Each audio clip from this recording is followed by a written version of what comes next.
एक औरत अपनी सबसे अच्छी दोस्त को मारना चाहती थी। उस औरत ने एक ही सांस में उसे 72 बार चाकू मारा, लेकिन हैरानी की बात यह थी कि उसकी दोस्त न सिर्फ बच गई, बिल्कुल उसे कोई दर्द भी महसूस नहीं हुआ। यह देखकर उस औरत ने तीव्रता बढ़ाने का फैसला किया। उसने 1000 वोल्ट की इलेक्ट्रिक शॉक मशीन पकड़ी, तार सीधे अपनी दोस्त के हाथों में लगाए और बिना झिझक बटन दबा दिया। लेकिन हैरानी की बात यह थी कि फिर भी उसकी दोस्त को कुछ नहीं हुआ। उस औरत को यकीन ही नहीं हो रहा था कि कोई ऐसा इंसान भी हो सकता है जिसे मारा ही न जा सके। लेकिन फिर भी उसने हार नहीं मानी और अपनी दोस्त को जहरीली गोली खिला दी। लेकिन जब तब भी कुछ नहीं हुआ तो उसने उसे सीधा एक बहुत गहरी खाई में धक्का दे दिया। उसे लगा इस बार वह जरूर मर जाएगी, इसलिए उसने तो अंत्येष्टि तक का इंतजाम कर दिया। लेकिन जैसे ही उसने अंतिम संस्कार शुरू किया, उसकी दोस्त जिंदा और सही सलामत लौट आई। उसे देखकर औरत के पैरों तले जमीन खिसक गई। असल में वह दोस्त 3000 साल पुरानी अमर स्त्री थी। बहुत समय पहले एक सम्राट साधारण लोगों पर अमृता की दवा का प्रयोग कर रहा था। उसी दौरान एक जनरल कुछ बच्चों को बचाने की कोशिश कर रही थी, लेकिन सम्राट ने जबरदस्ती उसे वह दवा पिला दी। सबको लगा कि वह मर जाएगी, लेकिन तभी बर्फ गिरने लगी। आसमान में काले बादल छा गए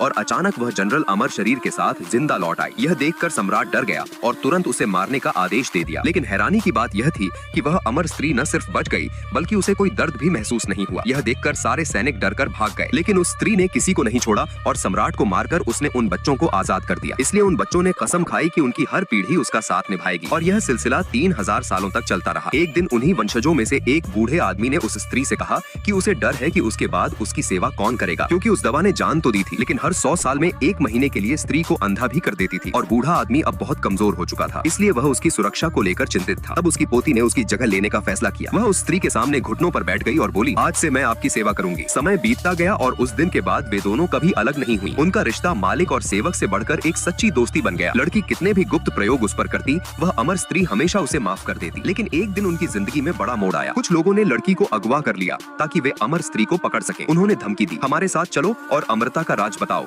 वरना हम इसे मार देंगे। लेकिन फिर लड़की ने फैसला किया, अगर मैं ही नहीं रहूंगी तो कोई तुम्हें धमका नहीं सकेगा। इतना कहकर उसने अपनी जान दे दी। यह देखकर अमर स्त्री पागल हो गई और उसने सबको खत्म कर दिया। फिर अपने ही खून से उसने लड़की के कानों के पीछे एक लाल निशान बनाया और कसम खाई, अगली जिंदगी में चाहे तुम किसी भी रूप में आओ, मैं तुम्हें जरूर ढूंढ लूंगी। इस तरह सदियां बीत गईं, लेकिन वह उसे ढूंढ नहीं पाई। लेकिन एक दिन किसी ने उस स्त्री से कहा, आज तुम मुझसे दोबारा मिलोगी। यह सुनकर वह तुरंत कार लेकर निकल पड़ी, लेकिन रास्ते में उसका एक्सीडेंट एक डिलीवरी गर्ल से हो गया। स्त्री ने सोचा लड़की शायद घायल हो गई हो, इसलिए उसने उसे 500 युआन दिए। लेकिन डिलीवरी गर्ल नाटक करने लगी, मेरी कमर टूट गई, मेरी पीठ खराब हो गई। स्त्री के पास बहस का समय नहीं था, इसलिए गुस्से में उसने उसे 1 लाख युआन थमा दिए और चली गई। लेकिन जैसे ही वह गई, डिलीवरी गर्ल ने वह पैसे अपनी बीमार दोस्त को दे दिए ताकि उसकी सर्जरी हो सके, जबकि उसने खुद इलाज नहीं करवाया। उधर दूसरी तरफ अमर स्त्री उस डिलीवरी गर्ल से बहुत नाराज थी, क्योंकि उसे लगा उसी की वजह से वह देर हो गई और अपनी दोस्त से मिलने का मौका चूक गई। लेकिन उसे नहीं पता था कि वही डिलीवरी गर्ल उसकी वही पुरानी दोस्त थी जो नए चेहरे के साथ पुनर्जन्म ले चुकी थी। अब आगे क्या होगा जानने के लिए वीडियो को लाइक कीजिए।